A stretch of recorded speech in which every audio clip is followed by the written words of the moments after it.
રાજકોટ જિલ્લાના ધોરાજી તાલુકાના હડમતિયા ગામે જે કેનાલનું રિપેરિંગ કામ ઉનાળા સમય દરમિયાન થવું જોઈએ તે અત્યારે થઈ રહ્યું છે।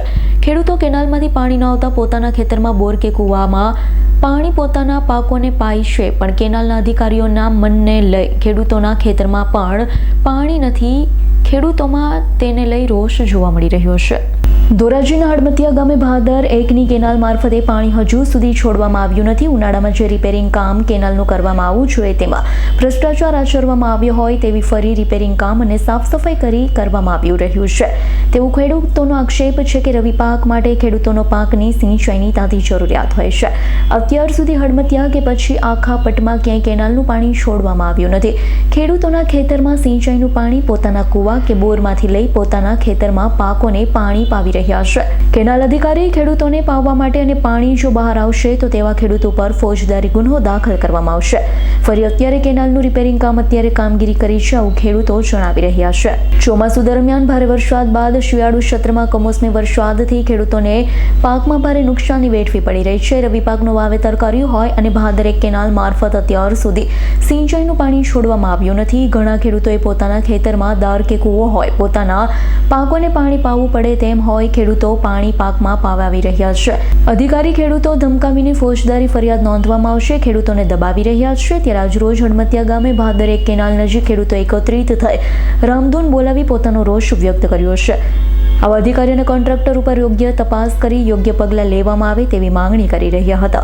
કેનાલ જે સમયે રિપેરિંગ કામ કરવું જોઈએ ત્યારે ભ્રષ્ટાચાર આચરવામાં આવ્યો। ફરી રિપેરિંગ કામની આડમાં ખેડૂતોને હેરાન કરી રહ્યા છે। હજુ સુધી કેનાલ મારફત પાણી છોડવામાં આવ્યું નથી। ખેડૂતોને પોતાના પાકોને ભારે નુકસાની થઈ શકે તેમ છે। સરકારે યોગ્ય સમયે કેનાલમાંથી પાણી છોડવું જોઈએ તેવું ખેડૂતો જણાવી રહ્યા હતા। રોલ તમારું નામ અને તમારા હોદ્દાથી શરૂઆત। મારું નામ દિનેશભાઈ આજાભાઈ સિંહાર અને પાણી સમિતિના સભ્ય છું અને ઉનાળામાં જે રિપેર કુંડીઓ કર્યું હાવ ભ્રષ્ટાચાર કર્યો છે અને અમારા ખેતરમાં ગાંજો કે કાંઈ કોઈ જાતનું વાવેતર છે નહીં।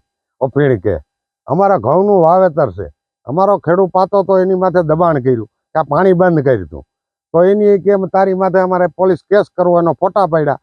ભાઈ અમારા રસિકભાઈ અમારા આગેવાન આવી અને 60 માણસ લઈને આવ્યા અને કીધું રામધૂન બોલાવી અને આ ભ્રષ્ટાચાર અમે એનો ખુલ્લો કર્યો।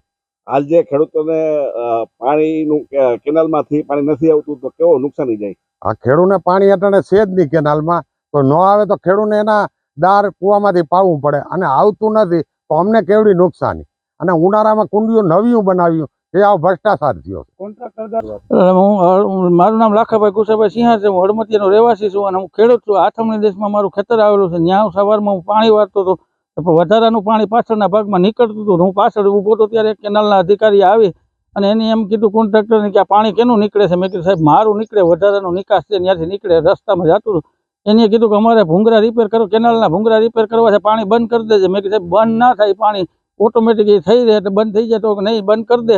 એની મને એમ કીધું કે નકર તારી માથે ફોજદારીનો ગુનો બનશે। એના મારા ફોટા પડ્યા એટલે હું ગભરાઈ ગયો। તેથી મેં રસિકભાઈ ચાવડા અમારા આહિર આગેવાન છે એને ફોન કર્યો। એની મેં કીધું ભાઈ મારી માથે આવું થયું છે અને મેં કાંઈ કીધું નથી તો એની મને કીધું હું હમણાં આવું છું। પછી 40-50 ખેડૂત લઈ આવી અને જોયું તો કેનાલમાં ભ્રષ્ટાચાર છે અને અમે રામધૂન બોલાવી અને સરકારશ્રી કોન્ટ્રાક્ટરને પકડી અને અમારું જે કાંઈ છે ભ્રષ્ટાચાર થયો અને રિપેરિંગ કરી અને અમને સારા માર્ગ બતાવે। હું ધોરાજી તાલુકાના હડમતિયા ગામના રસિકભાઈ છગનભાઈ ચાવડા ખેડૂત છું।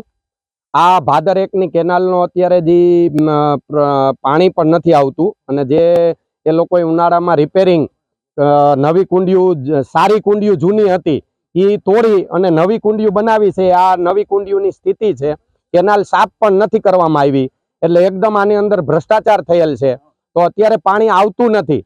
તો ખેડૂતો જે છે પોતાનો પાકને પિયત કરવા માટે કૂવા કે દારમાંથી પાણી અત્યારે પાતા હોય તો જ્યારે એને નવેમ્બરમાં રિપેરિંગ કરવાનું હોય, જો કે કુંડીઓ નવી બનેલ હતી એટલે રિપેરિંગ ત્યારે કરી શકે એમ નહોતા એટલે અત્યારે રિપેરિંગ કરવા આવ્યા છે અને ખેડૂત પાણી પાય છે તો એને એવું કહે છે કે તારા કૂવાનું કે દારનું પાણી બંધ કરી દે અને તારા કાઢિયાથી પાણી નીકળવું ના જોઈએ, નકર તમારી ઉપર અમે ફોજદારી ગુનો દાખલ કરાવશું। આવી રીતના ખેડૂતને ખોટી રીતના હેરાન ને પરેશાન કરી અને જે એમનો ભ્રષ્ટાચાર છે એ અત્યારે રિપેરિંગ કરીને છુપાવવા માંગે છે। એકદમ આની અંદર ભ્રષ્ટાચાર થયો છે। જે કોઈ કોન્ટ્રાક્ટર હોય કે અધિકારીઓની મિલીભગત હોય એમના બિલ પણ થઈ ગયા। મેં આપને બતાવ્યું કે જે જૂની કુંડી હતી એની ઉપર પ્લાસ્ટર કરવામાં આવ્યું છે અને એમના બિલ પાસ થઈ ગયેલા છે. પછી જે પોલ મૂકવામાં આવ્યા છે તો એક બાજુથી ઊંચો છે, એક બાજુથી નીચો છે. તો જે બાજુ નીચો હોય એ બાજુ પોલ બંધ થાય તો પણ પાણી ટપીને વહી જતું હોય, આ બાજુ વાળાઓને પાણી મળતું ના હોય. આ નાની મારડથી લઈને નાગલકડા સમઢિયાળા લગન આ કેનાલ જાતી હોય, આગળથી આવે છે, પણ આ મારા આજુબાજુના વિસ્તારની વાત કરું છું. તો એની અંદર આ ખેડૂતોને બધાને 10 થી 12 હજાર વીઘાની અંદર આ પાણી પીતું હોય અને બધાને આ તકલીફ છે. અને કેટલા સમયથી અમારા ધારાસભ્યશ્રીએ રજૂઆત પણ કરી હતી કે ભાઈ આ કેનાલ રિપેર કરો, સાફ કરો, પણ હવે અત્યારે એ લોકો આવ્યા છે કે ભાઈ ત્યારે ધારાસભ્યશ્રીને એની એવું નથી કીધેલ કે એ બધી કુંડીઓ નવી બનેલી છે, કારણ કે નવી બનેલ છે એમ કે તો રિપેરિંગ કરવાનું એને કહી ના શકે. એટલા માટે અત્યારે એ રિપેરિંગ કરવા આવી અને ખેડૂતોને ખોટી રીતના હેરાન કરે છે. ચોમાસાની અંદર પણ ખેડૂતો ખૂબ માવઠાના હિસાબે હેરાન થયા છે, પાક ઘર સુધી પહોંચ્યો નથી અને અત્યારે પાક એમની સિઝન આવી ગઈ છે તૈયાર થવાની, તો અત્યારે પાણી પાવાની ના પાડે તો ખેડૂતને પૂરતું ઉત્પાદન ના મળે. એટલે અમારો સરકારશ્રીને એક જ ખેડૂતોની આગ્રહ છે કે આની એસઆઈટી રચી અને આ ભ્રષ્ટાચારની તટસ્થ તપાસ થવી જોઈએ. ગાંધીનગરે એમના લેવલેથી એમની એસઆઈટી રચવી જોઈએ અને જે કઈ કામ આ ભાદર એક કેનાલમાં થયું છે એની તટસ્થ તપાસ થવી જોઈએ. આવી અમારી માગણી છે ખેડૂતોની. Bureau report S9 news Rajkot. અમારી તમામ માહિતીથી અપડેટ રહેવા માટે જોડાયેલા રહો S9 ન્યૂઝ સાથે.